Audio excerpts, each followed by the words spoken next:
Bismillahirrahmanirrahim. Assalamualaikum warahmatullahi wabarakatuh.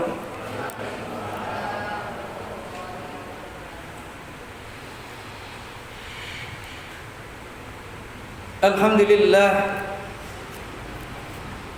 hamdan katsiran tayyiban mubarakan fih mubarakan alaih kama yuhibbu rabbuna wa yardha. Ashhadu an la ilaha illallah wahdahu la syarika lah wa ashhadu anna muhammadan abduhu wa rasuluh la nabiyya ba'dah. Allahumma salli wa sallim wa barik ala Muhammad wa ala alihi wa ashabihi wa man tabi'ahum bi ihsan ila yaumiddin, amma ba'd. Qala Allah ta'ala fi kitabil karim, a'udzu billahi minasy syaithanir rajim.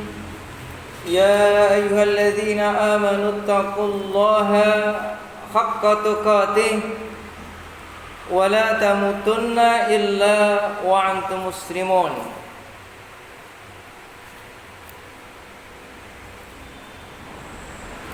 Yang kita hormati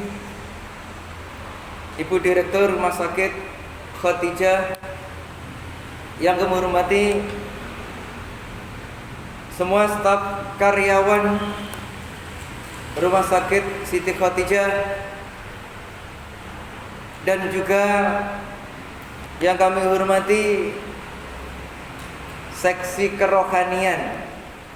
Ini diantaranya kalau nggak salah ini Pak Erwanto, sekaligus juga beliau bersama kami duduk di pimpinan daerah Muhammadiyah untuk periode ini. Puji syukur alhamdulillah kita aturkan kehadirat Allah Subhanahu wa taala atas segala karunia-Nya yang Allah limpahkan kepada kita semua, sehingga di siang hari ini meskipun udara saat ini terasa Bu sumuk nggih, Pak Rati sumuk nggih, tetapi panjenengan semua bisa hadir di dalam majelis taklim, di dalam majelis ilmu ini. Mudah-mudahan kehadiran panjenengan semua ini dicatat oleh Allah sebagai amal soleh makbulah. Amin. Salawat dan salam semoga senantiasa Allah limpahkan kepada uswah kita Rasulullah Muhammad sallallahu alaihi wasallam, keluarganya, para sahabatnya, para tabi'in, para tabi'it tabi'in, dan juga kepada siapa saja yang istiqamah dalam melaksanakan sunnah-sunnahnya. Mudah-mudahan kita diakui sebagai umatnya yang berhak menerima syafaat di yaumil qiyamah. Amin amin ya rabbal alamin. Bapak Ibu hadirin sekalian yang dirahmati Allah Subhanahu wa taala, hari ini kita melanjutkan kajian sebulan yang lalu, yakni adalah kitab Al-Jami'u Fadail Al-Amal Minal Kitabi Was Sunnah Wal Athar. Ini karya Fadilatul Syekh Abdullah bin Saleh Al-Ubailan. Yang lalu sudah saya sampaikan bagaimana dunia dan pernik-pernik adalah merupakan perhiasan dan fitrah manusia untuk mencintai dunia. Yang kemarin juga saya sampaikan gambaran sekilas bagaimana Al-Quran dan Sunnah berbicara berkaitan dengan dunia, bagaimana kita memposisikan dunia, dan di bagian ini kita akan mengkaji berkaitan dengan keutamaan memfokuskan diri, meluangkan waktu untuk urusan akhirat. Nah, Allah Subhanahu wa taala berfirman di dalam Al-Qur'an di surat Asy-Syura ayatnya ayat 20. Allah berfirman, A'udzu billahi minasyaitonir rajim. Man kana yuridu kharsal akhirah nazid lahu fi kharsihi wa man kana yuridu kharsad dunya nu'tihi minha wa ma lahu fil akhirati min nasib. Barang siapa yang menghendaki keuntungan di akhirat, nazid lahu, maka akan kami tambah keuntungannya tersebut. Nah, kalau kita lihat di dalam tafsir Al-Muyassar menjelaskan siapa yang menginginkan pahala di akhirat dengan amalannya, hendaklah ia menunaikan hak-hak Allah, kemudian juga berinfak di jalan Allah, di jalan dakwah yang mendakwakan agama Allah. Siapa yang melakukan, maka akan kami tambah amal perbuatan kebaikan tersebut. Lalu amalannya itu akan kami lipat gandakan, mulai dari 10 hingga pahala yang tak terhingga. Makanya di dalam Al-Quran itu pahala suatu amal kebaikan diantaranya dilipatkan, termasuk ketika kita infak, dilipatkan mulai 10 sampai 700 kali. Bahkan ini lebih, barang siapa yang mereka menginginkan kehidupan di akhirat. Wa man kana yuridu kharsad dunya nu'tihi. Tetapi siapa yang menghendaki kehidupan hanya sebatas di dunia saja, kata Allah, nu'tihi, pasti juga akan kami beri. Wa ma lahu fil akhirati min nasib, tetapi dia tidak mendapatkan sedikit pun bagian di akhirat. Juga mengomentari ini di dalam tafsir Jubdatut Tafsir min Tafsir Al-Qadir yang ditulis oleh Syekh Muhammad Sulaiman Al-Asqar.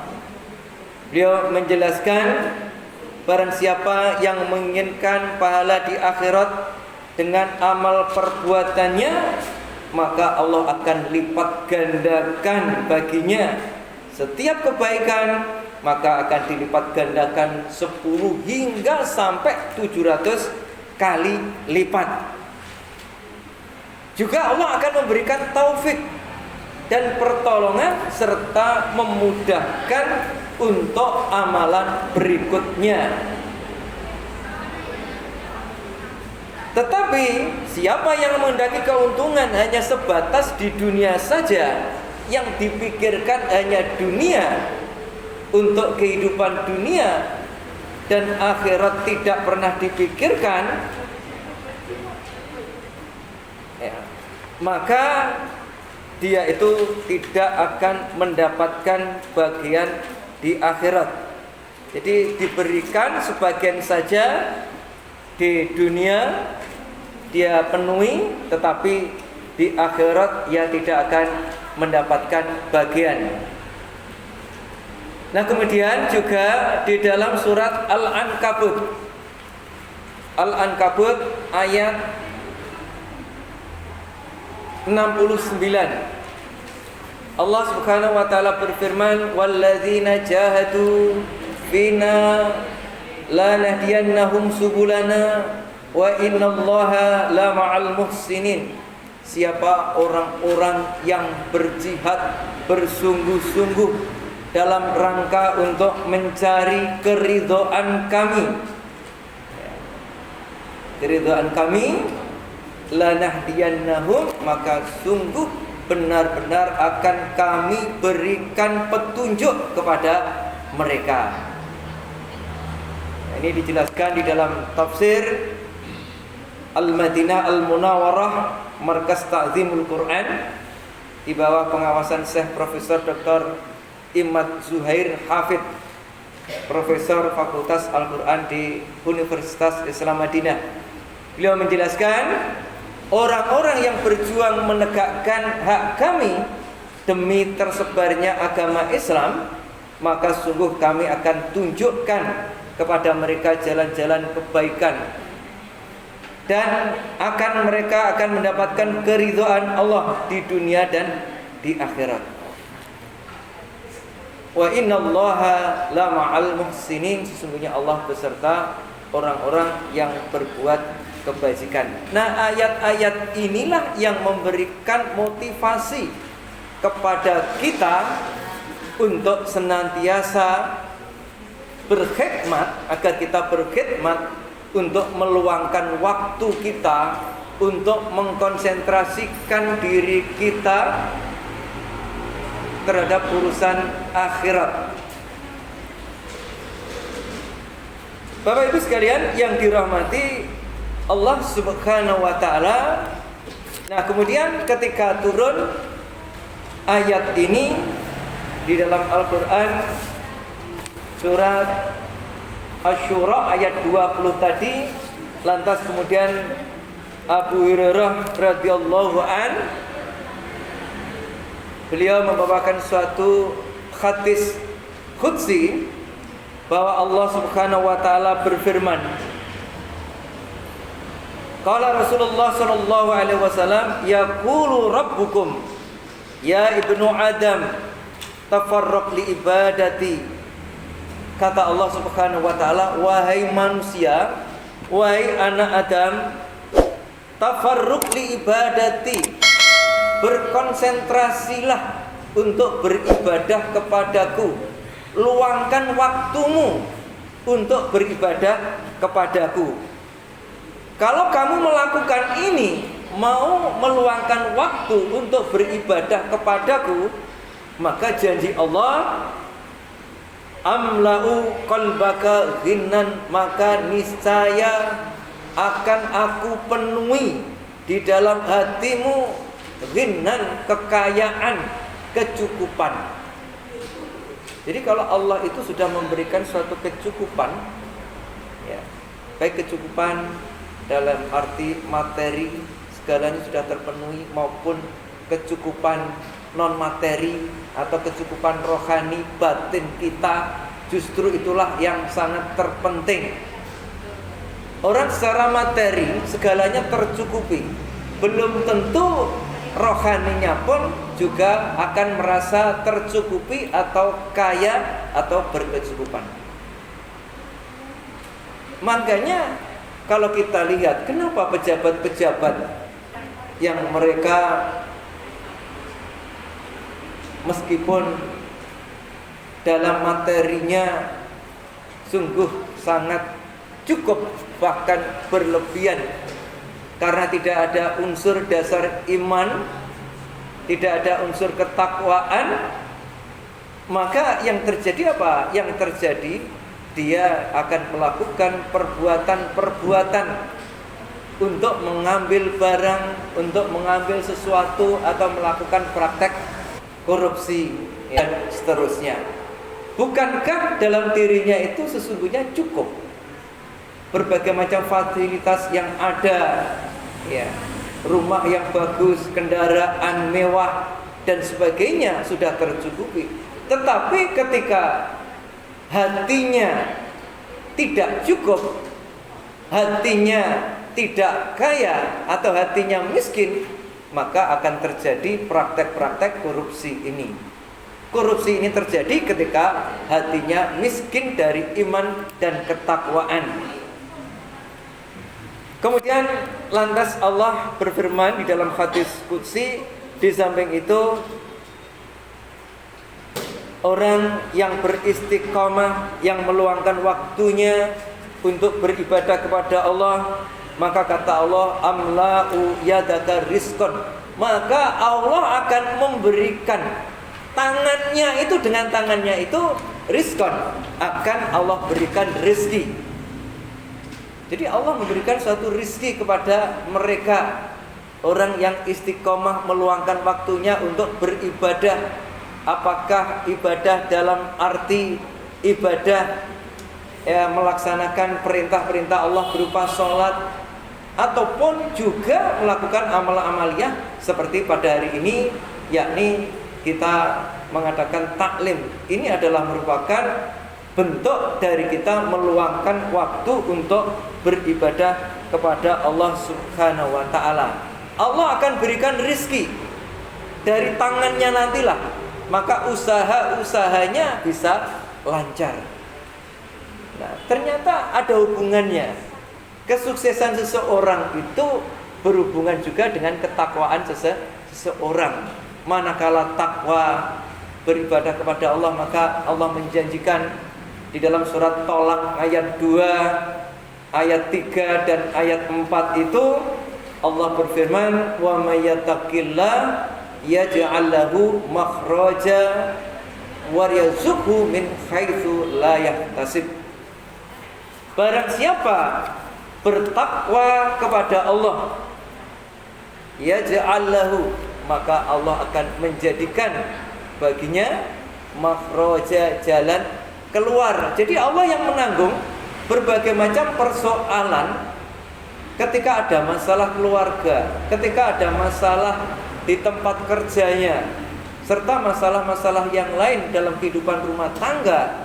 Bila mana kita bertakwa, maka Allah menjanjikan yaj'al lahu makhraja, Allah pasti akan memberikan jalan keluar. Tidak hanya itu saja, di dalam surat Tolak ayat 3, waryazuqhu min haitsu la yahtasib, Allah pasti akan memberikan rezeki dari jalan yang tidak disangka-sangka. Nah, ini adalah janji Allah, dan janji Allah itu adalah hak, adalah benar, wajib kita yakini. Nah, kemudian di dalam surat At-Talaq ayat 4 Allah pun juga berfirman, "Wa may yattaqillah yaj'al lahu min amrihi yusra."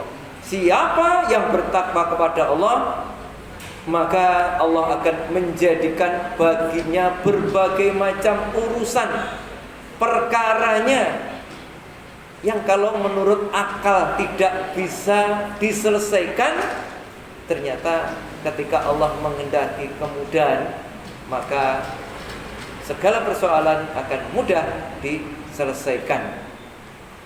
Ini adalah buah dari orang-orang yang bertakwa kepada Allah Subhanahu wa ta'ala. Kemudian Allah melanjutkan lagi di dalam hadis qudsinya, "Ya ibnu Adam, la tuba'id minni amlaka qalbaka faqran." Wahai anak Adam, wahai manusia, jangan sekali-kali kamu menjauhkan diri dari Allah. Menjauhkan artinya tidak mau beribadah, malas-malasan beribadah. Kalau diajak ngaji aja sulit. Untuk hal-hal terkait dengan amalan kebaikan atau ibadah tidak pernah mau. Nah, orang-orang yang menjauhkan seperti ini, maka Allah menjanjikan amla'u qalbaka faqran, niscaya hatimu akan aku penuhi dengan kemiskinan. Orang itu kalau hatinya diberikan faqran, kemiskinan, meskipun kaya materi, maka yang terjadi akan apa? Yang terjadi ya itu tadi, terjadinya korupsi. Bahkan di Amerika itu ternyata banyak pembunuhan atau banyak yang bunuh diri bukan perkara dia itu secara ekonomi kurang, tetapi ternyata hatinya itu gundah gulana, karena tidak ada satu pegangan, tidak ada pegangan agama. Nah, makanya Allah Subhanahu wa ta'ala berfirman di dalam Al-Quran, "Wa man a'rada an dzikri fa inna lahu ma'isyatan dongkang." Barang siapa yang berpaling dariku, tidak mengingatku, menjauhkan dari aku, fa inalahu ma'isyatan dongkang, maka dalam kehidupan akan kacau balau, dalam kehidupannya tanpa bimbingan Allah. Ya, sehingga dari hal itulah maka mereka banyak terjadi bunuh diri, bukan karena dia secara materi tidak cukup, kekurangan materi, tapi tidak ada pegangan hidup pada dirinya. Wa amlau yadaka zuglan. Kemudian Allah menjanjikan pada orang tersebut, apa janjinya? Allah akan penuhi tangannya zuglan, kesibukan. Jadi orang yang enggak takwa, yang jauh dari Allah, yang dikejar hanya urusan dunia, tambah Allah akan memberikan kesibukan. Kesibukan dunia mencari harta tak henti-hentinya. Ya dia oleh Allah diberikan kecukupan, kekayaan, padahal dia tidak ibadah. Inilah yang disebut di dalam Islam ini adalah istidraj. Istidraj itu adalah dilulu. Jadi dilulu, dibiarkan saja tingkah lakunya isben, gak gelem ibadah, gak gelem mendekat Allah ya ben. Meskipun dia kaya tetap diberikan terus. Tetapi pada saatnya nanti dia akan dijatuhkan. Nah inilah mudah-mudahan kita menyadari terkait dengan hal ini. Nah Bapak Ibu sekalian yang dirahmati Allah Subhanahu wa taala. Nah kemudian juga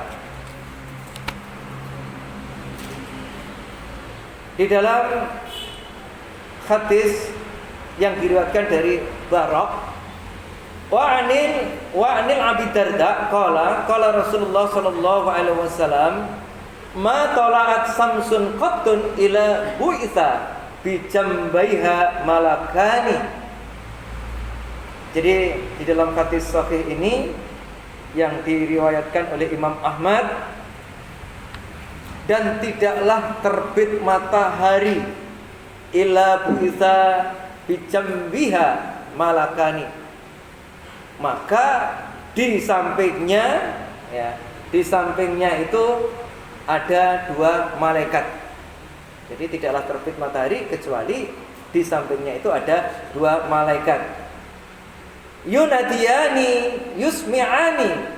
Yang keduanya malaikat itu menyeru dan memperdengarkan ahlal ardi, kepada penduduk bumi semua. Jadi menyeru dua malaikat itu kepada penduduk bumi semua, illa thaqalain, kecuali dua ini yang tidak bisa mendengarkan.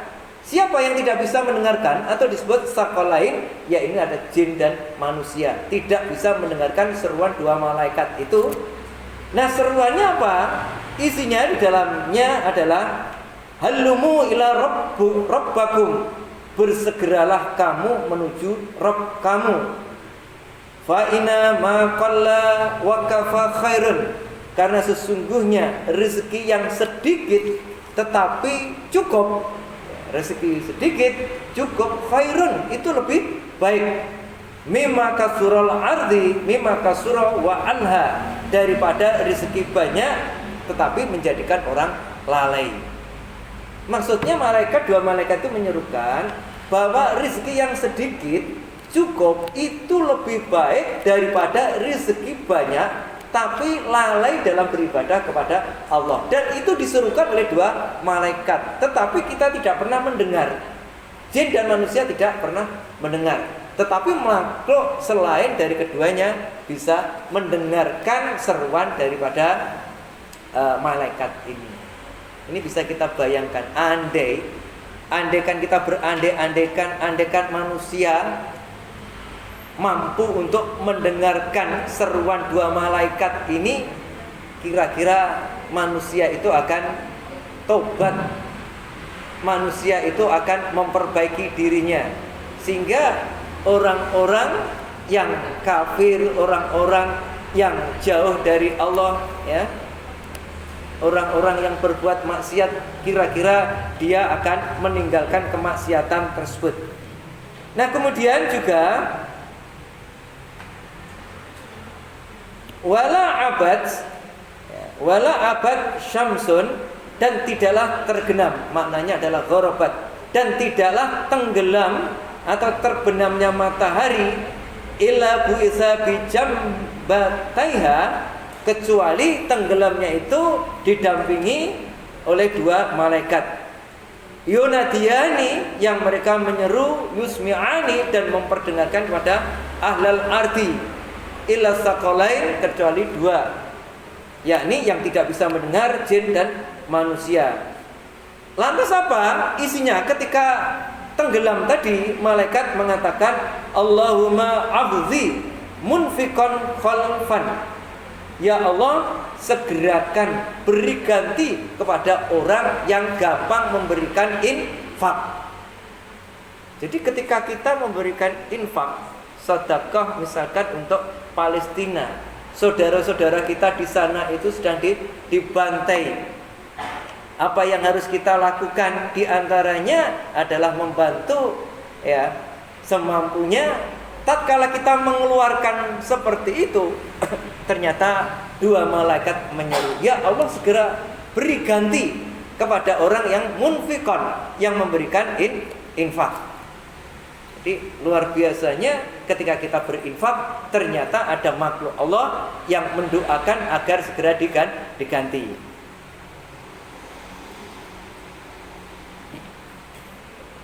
Bapak Ibu sekalian yang dirahmati Allah Subhanahu wa taala, wa'adhi mumsikan malan talafan, atau di kata lain menggunakan wa'ajil limumsikan talfan. Ya Allah, binasakanlah orang yang menahan hartanya, tidak mau memberikan kepada sesama orang yang membutuhkan, ya. Maka tahanlah rizkinya, maka binasakanlah harta bagi orang-orang yang bakhil seperti itu. Jadi ini luar biasanya ketika kita berinfak, Allah melalui malaikatnya mendoakan agar segera diganti. Sebaliknya orang yang bakhil, orang yang kikir, ternyata didoakan oleh malaikat. Doanya apa? Agar dibinasakan hartanya. Ini. Kalau panjenengan milih, kira-kira milih yang dibinasakan atau yang segera diganti, Pak, Bu? Tentunya yang segera diganti. Caranya bagaimana? Ya, ini mungfikon. Ya, ini adalah kita ya memberikan satu infak, terutama saat ini yang butuh pertolongan diantaranya adalah Muslim di Palestina, ya, di Gaza, yang sangat membutuhkan uluran tangan kita, juga membutuhkan doa-doa kita, ya, karena mereka adalah termasuk orang-orang yang terzalimi. Dan kalau perlu, apa yang sekarang ini difatwakan oleh MUI, tidak usah kita membeli produk-produk barang dari Israel ataupun juga negara-negara yang membantu Israel. Ya. Setiap bantuan itu digunakan jadi apa ya? Jadi martir yang itu mengebom saudara-saudara kita. Tidak usah kita beli, ya. Ini. Bapak Ibu sekalian yang dirahmati Allah Subhanahu wa taala, ini hadis diriwayatkan oleh Imam Ahmad. Nah, kemudian berikutnya di dalam satu hadis dari Zaid bin Sabit, sami'tu Rasulullah sallallahu alaihi wasallam yaqul, "Man kanat dunya hammahu faradallahu alaihi amrahu." Siapa yang menjadikan cita-cita dunia, jadi dunia itu dijadikan sebagai cita-cita di dalam kehidupannya, ya. Faradallahu alaihi amrahu, Allah akan cerai-beraikan berbagai macam urusannya. Jadi kalau kita murni untuk di dunia, cita-citanya pengen hanya sebatas apa ya, urusan dunia, agar apa yang kita inginkan di dunia ini bisa sukses, ya, hanya sebatas itu tanpa diimbangi dengan cita-cita kita di akhirat, maka Allah akan cerai berikan berbagai macam urusannya. Wa ja'ala faqrahu baina ain, dan Allah jadikan kemiskinan di depan matanya. Di depan matanya. Jadi cita-citanya hanya sebatas dunia, pengen kaya, ya. Kemudian sukses dalam berbagai macam usahanya hingga harta menumpuk-numpuk, ya. Dan itu juga oleh Allah berikan, sudah dicukupkan. Tapi suatu saat dia akan dijatuhkan. Dijatuhkan akan miskin di hadapan matanya. Jadi ini contohnya bagaimana seseorang itu secara ekonomi banyak yang sudah tercukupi, pokoknya lebih berlebihan. Tetapi ternyata Allah mengambil di depan matanya itu, Allah mengambil harta itu, keluarganya sakit, ya. Kemudian berbagai macam urusan perkaranya, ternyata anaknya berurusan dengan kepolisian, sehingga harus mengeluarkan uang yang sekian banyak, dan seperti itu terus. Nah, itu berarti inilah yang dikatakan di dalam hadis ini, Allah akan miskinkan dia di depan matanya. Meskipun pada awalnya mereka itu segala hidupnya cukup terpenuhi. Walam ya'tihi minad dunya ila ma katabalahu, dan tidaklah datang dari dunia kecuali apa yang sudah dikodarkan oleh Allah, apa yang sudah ditetapkan oleh Allah. Wa man kanat akhirah niyatahu, siapa yang cita-citanya, niatnya itu adalah untuk akhirat, jama'allahu lahu amrahu, maka Allah akan mengumpulkan baginya berbagai macam urusan perkaranya. Allah akan berikan suatu kemudahan. Allah mudahkan urusan A, urusan B, urusan C, dan seterusnya Allah permudah. Wa ja'ala ghinahu fi qalbihi, Allah akan beri kekayaan, kecukupan di dalam hatinya. Wa atadud dunya wa yarghibah, dan dunia itu akan datang dalam kondisi dia itu tunduk. Jadi ternyata ketika kita ngurusi urusan akhirat, ya, ternyata apa? Ternyata dunia itu akan datang sendiri dengan tunduk. Itu bagi orang-orang yang mereka himmahnya, cita-citanya untuk akhirat. Namun demikian tetap tidak meninggalkan urusan dunia. Nah, Bapak Ibu sekalian yang dirahmati Allah Subhanahu wa taala, inilah ayat-ayat Al-Qur'an dan hadis-hadis Nabi yang memotivasi kepada kita bagaimana kita menyikapi kehidupan ini, ya.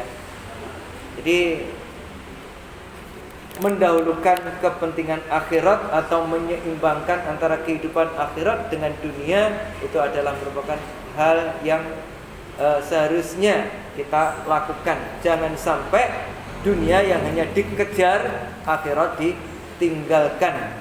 Ini mudah-mudahan apa yang kita kaji pada hari ini bermanfaat bagi kita semua, semakin memberikan motivasi untuk kita beramal, ya, yang lebih baik lagi, ya. Mudah-mudahan kita sukses, bahagia di dunia, khatal akhirah hingga akhirat kelak. Amin. Demikian yang bisa kami sampaikan, ya, mudah-mudahan ada manfaatnya. Nasrul minallah wa fathun qarib wa basyiril mu'minin. Assalamualaikum warahmatullahi wabarakatuh.